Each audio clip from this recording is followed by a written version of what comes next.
Shalom Bapak Ibu, sahabat Galilea yang diberkati oleh Tuhan Yesus. Saudara, di Mazmur 55 ayat 7 dan 8, pikirku sekiranya aku diberi sayap seperti merpati, aku akan terbang dan mencari tempat yang tenang. Bahkan aku akan lari jauh-jauh dan bermalam di padang gurun. Saudara, kalau kita perhatikan hari-hari ini, ada banyak perkara yang terjadi di dunia ini, dan ada banyak juga orang yang sedang berjalan menuju kepada kehancuran. Artinya, kita sudah berada di penghujung zaman. Konflik, pertikaian, perang, bencana alam, perekonomian sulit, wabah penyakit yang hari ini kita jalani yaitu COVID-19, tingkat kejahatan yang semakin hari semakin mengkhawatirkan, dan kehidupan kekristenan semakin hari semakin mengalami tekanan yang luar biasa. Hal itu kian mempertegas bahwa tidak ada satupun di dunia ini yang dapat memberikan jaminan bagi semua orang untuk hidup tenang. Betul? Bagaimana sikap orang percaya menghadapi situasi ini? Kita tidak perlu terkejut dan kecut hati karena Alkitab sudah menyatakan jauh sebelumnya. Kalau saudara baca di Matius pasal 24 di ayat 3 sampai 14, di sana dikatakan permulaan penderitaan. Ingat saudara, ketenangan bukanlah sebuah keadaan, tetapi sebuah keputusan. Artinya, walaupun situasi kelihatannya semakin sulit dan menakutkan, tetapi kita bisa membuat sebuah keputusan untuk tetap tenang. Amin.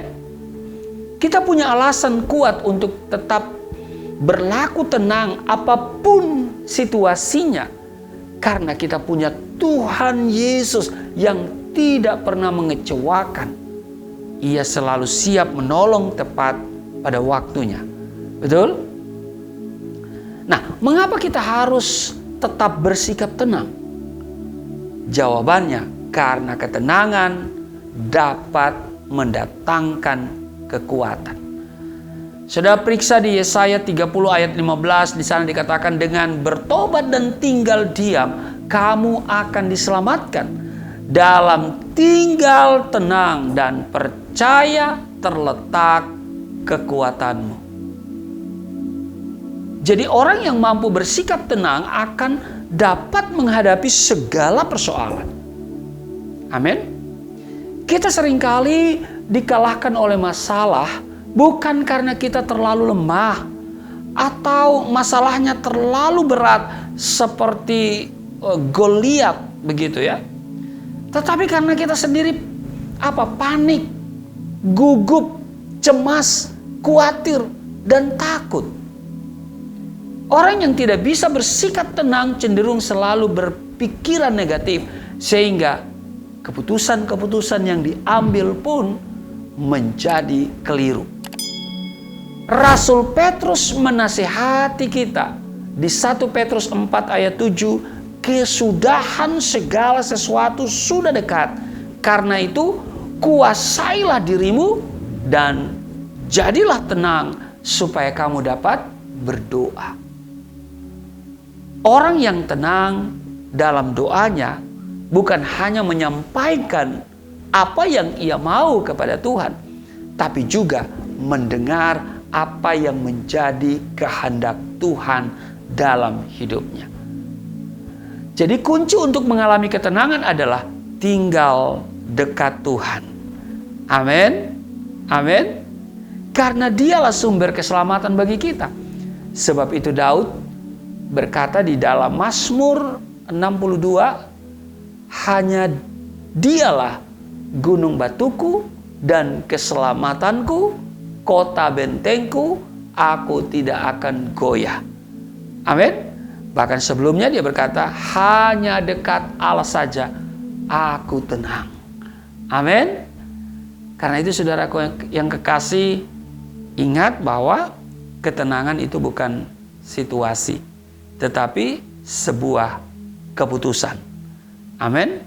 Walaupun di situasi yang tidak membuat orang tenang, kita dapat mengambil keputusan untuk tetap tenang karena kita memiliki Tuhan Yesus, dan hanya Dia gunung batuku dan keselamatanku, kota bentengku, dan aku tidak akan goyah.